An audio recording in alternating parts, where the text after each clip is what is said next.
Les zones à forte productivité agricole ont été mises en place par le gouvernement gabonais en vue de réduire de moitié la dépendance alimentaire du pays face aux importations des denrées alimentaires de base. Il existe 5 zones à forte productivité agricole réparties sur l'ensemble du territoire gabonais sur 52 165 hectares entre les provinces de l'Estuaire, du Moyen-Ogooué et de l'Angounié pour ainsi favoriser le développement durable du pays. Kango se félicite de ce qu'à la suite de la signature en décembre 2020 d'une convention avec votre collègue du ministère des Eaux et Forêts, les souscriptions ouvertes en février 2021 dans le cadre de l'accès aux zones agricoles à forte productivité ZAP aient pris en compte 3 provinces du Gabon. Pour le projet ZAP, on compte 20 000 emplois qui seront créés sur l'ensemble du territoire à Congo.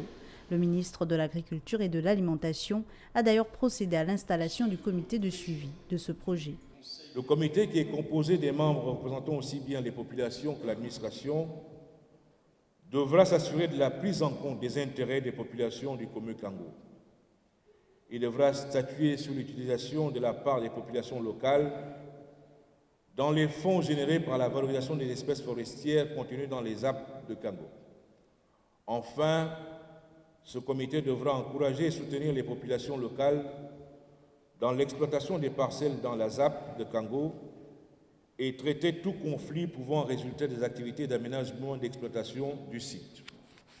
Le ministère de l'Agriculture poursuit son engagement à soutenir le développement de la zone à forte productivité de Congo en favorisant la parcellisation des terres agricoles attribuées par la création des routes de liaison et des pistes de collecte, mais surtout par son apport dans la préparation du terrain pour les petits bénéficiaires.